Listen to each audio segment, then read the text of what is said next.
Praise the lord. ఇది సొలొమోను యొక్క జీవిత కథ. సొలొమోను దావీదు మహారాజు కుమారుడు. ఇతని తల్లి పేరు బెత్షెబా. సొలొమోను పుట్టిన వెంటనే ప్రవక్త నాతాను అక్కడికి వెళ్లి సొలొమోనుకు యెదిద్యా అని పేరు పెట్టాడు. యెదిద్యా అనగా దేవునికి ప్రియుడు అని అర్థం. దావీదు మరణించిన తరువాత సొలొమోను ఇశ్రాయేలు రాజుగా పట్టాభిషేకం పొందాడు. అతను ఐగుప్తు రాజైన ఫరో కుమార్తెను వివాహం చేసుకున్నాడు. సొలొమోను తన మహాజ్ఞానంతో, న్యాయబద్ధమైన పరిపాలనతో ప్రపంచవ్యాప్తంగా ప్రసిద్ధి చెందాడు. ఒక రాత్రి దేవుడు సొలొమోనుకు కలలో ప్రత్యక్షమై, నీకు ఏది కావాలో కోరుకో అని అన్నాడు. అందుకు సొలొమోను, నా దేవా యెహోవా, నేను చిన్నవాడిని, అయినా ఇంత పెద్ద రాజ్యాన్ని పరిపాలించడానికి నన్ను ఎంపిక చేశావు. ప్రజలకు న్యాయం చేయటానికి నాకు జ్ఞాన హృదయం ప్రసాదించు అని ప్రార్థించాడు. సొలొమోను ధనం, ఆయుష్షు, శత్రువుల ప్రాణాలను కోరలేదు, కేవలం జ్ఞానాన్ని మాత్రమే కోరాడు. ఇది చూసి దేవుడు సంతోషించి అతనికి అపారమైన జ్ఞానం, ఐశ్వర్యం, ఆయుష్షు ప్రసాదించాడు. నీ ముందు కాని, నీ తరువాత కాని నిన్ను మించినవాడు ఉండడు అని దేవుడు ఆశీర్వదించాడు. దీని ఫలితంగా సొలొమోను కీర్తి విస్తరించింది. చుట్టుపక్కల రాజులు అతని పరివర్తన శక్తి, విజ్ఞతను గౌరవించారు. ఇశ్రాయేలు రాజ్యాన్ని న్యాయంగా, సుఖశాంతులతో పరిపాలించాడు. ప్రజలు తమ తమ ద్రాక్ష తోటల్లో, అంజూరపు చెట్లు కింద ప్రశాంతంగా, నిర్భయంగా జీవించేవారు. పారాతు నది మొదలుకొని ఐగుప్తు వరకు రాజ్యాలన్నిటిపై సొలొమోను రాజుగా పరిపాలించాడు. చుట్టుపక్కల రాజ్యాలను పాలించే రాజులందరూ సొలొమోను అధికారానికి లోబడి ఉన్నారు. రాజమందిరం ఎప్పుడూ విందులతోనూ, వినోదాలతోనూ ఆనందమయంగా ఉండేది.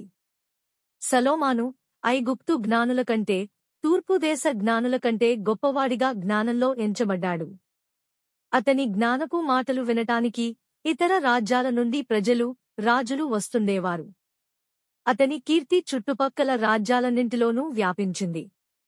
దేవుడు ఇచ్చిన జ్ఞానంతో సొలొమోను 3000 సామెతలు, 1005 కీర్తనలు రచించాడు. సొలొమోను రాసిన సామెతలు మానవుల జీవితానికి ఎంతో మార్గదర్శకాలు. ఇవే కాక ప్రసంగి గ్రంథం, పరమగీతాల గ్రంథం కూడా రచించాడు. తదుపరి యెరూషలేము దేవాలయాన్ని నిర్మించినట్లు చూస్తున్నాం. సొలొమోను ఇశ్రాయేలీయుల రాజు అయినందుకు చుట్టుపక్కల ఉన్న రాజులందరూ సంతోషించారు. వారు తమ శుభాకాంక్షలు, కానుకలు సొలొమోనుకు పంపించారు. తూర్పు దేశపు రాజైన హీరాము కూడా సొలొమోనుకు శుభాభినందనలు, బహుమతులు పంపాడు.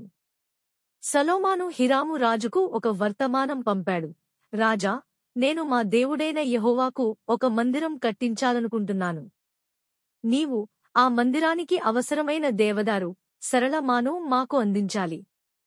మీ సేవలకు అవసరమైన గోధుమలు, నూనె ఇస్తాను. సహాయంగా మనుషులను కూడా పంపుతాను. హీరాము సొలొమోను రాజు కోరికను సంతోషంగా అంగీకరించాడు. యెరూషలేము పట్టణంలో దేవునికి గొప్ప ఆలయం నిర్మించాడు. ఆ ఆలయం 60 మూరలు పొడవు, 20 మూరలు వెడల్పు, 30 మూరలు ఎత్తు కలిగి ఉంది. దేవుని మందసం కోసం ప్రత్యేకంగా ఒక గర్భాలయం నిర్మించబడింది. దాని లోపల 20 మూరలు పొడవు, 20 మూరలు వెడల్పు, 20 మూరలు ఎత్తు కలిగిన భాగం పూర్తిగా మేలిమి బంగారంతో చేయబడింది. సొలొమోను దేవాలయాన్ని 7 సంవత్సరాల్లో పూర్తి చేశాడు. దానికి కావాల్సిన వస్తువులను తయారు చేయడానికి తూర్పు పట్టణం నుండి షిరాము అనే ప్రఖ్యాత శిల్పిని పంపించారు. అతను ఇత్తడితో చిత్రవిచిత్రమైన పనులు చేయగలిగిన గొప్ప పనివాడు. సొలొమోను ఇశ్రాయేలు గోత్ర పెద్దలతో, యాజకులతో కలిసి దేవుని మందసాన్ని తీసుకుని వచ్చాడు. ఆ మందసాన్ని దేవాలయంలో ఉంచాడు. ముందుగా ఈ నిర్మాణంలో తనకు సహాయపడిన దేవదేవునికి కృతజ్ఞతలు తెలుపుతూ ధన్యవాద ప్రార్థనలు చేశాడు. మంచి పని చేసినందుకు ఎంతో సంతోషించాడు. దాని నిర్మాణానికి 18 సంవత్సరాలు పట్టింది. సొలొమోను రాజ్యపాలనలో రాజభవనంలో ఉపయోగించే పాత్రలు కూడా బంగారంతో తయారు చేయబడ్డాయి. అతని కాలంలో వెండికి కూడా కొదువలేదు. సొలొమోను పరాయి రాజకుమార్తెలను కాక అనేక మంది అన్య స్త్రీలను పెళ్లి చేసుకున్నాడు. చాలామందిని ప్రేమించి ఉపభద్రులుగా చేసుకున్నాడు. అతనికి 700 మంది రాజకుమార్తె భార్యలు, 300 మంది ఉపభద్రులు ఉండేవారు. సొలొమోను భార్యలు అతని మనస్సును అనేక దేవతల వైపుకు మళ్లించారు. చాలామంది బైబిల్ పండితులు సొలొమోను చివరికి తన జీవితం ఇలాంటి మార్గంలో ముగిసింది అని విచారం వ్యక్తం చేశారు. అయితే మరికొందరు పండితులు అతను దేవునికి దగ్గరగా జీవించాడని భావిస్తారు. ఆ సమయంలోనే ప్రసంగి గ్రంథం రాసినట్లు చెప్పబడింది. సొలొమోను ఇశ్రాయేలీయులను 40 సంవత్సరాల పాటు పరిపాలించాడు. ఆ తరువాత అతను మరణించి దావీదు పురంలో సమాధి చేయబడ్డాడు. వివేకం కలిగిన బాలుడిగా దేవుని జ్ఞానాన్ని అడిగి, ఆ జ్ఞానంతో దేవుని సేవిస్తూ విధేయుడిగా జీవించాడు. తన ప్రవర్తన ద్వారా దేవుని మెప్పించాడు. చిన్న వయసులోనే దేవుని ఆశీర్వాదం అతనిపై వచ్చి దేవుని మందిరాన్ని నిర్మించగలిగిన గొప్ప అవకాశం పొందాడు. కాని తర్వాత సొలొమోను అన్య స్త్రీలను వివాహం చేసుకుని వారి ప్రభావంతో దేవునికి దూరమైపోయాడు. మనము మన తోటివారి కోసం మనకు నచ్చని పనులు చేసి దేవునికి దూరమైపోకుండా జాగ్రత్త పడాలి. ప్రతిరోజూ దేవుని వాక్యాన్ని చదువుతూ, ధ్యానిస్తూ, ప్రార్థన ద్వారా దేవునికి ఇష్టమైన జీవితం గడిపితే మనం బలహీనతలకు లోను కాకుండా ఉంటాం.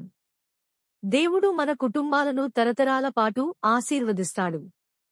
కాబట్టి మనం దేవుని చిత్తాన్ని తెలుసుకుని ఆయన ఆజ్ఞలను పాటిస్తూ విధేయులుగా నడిచినప్పుడు దేవుడే సొలొమోను వలె మనలను కూడా ఆశీర్వదిస్తాడు. దేవుడే మనలను తన అడుగుజాడల్లో నడిపించడానికి తన పరిశుద్ధాత్మ ద్వారా సహాయం చేస్తాడు. ఆమెన్.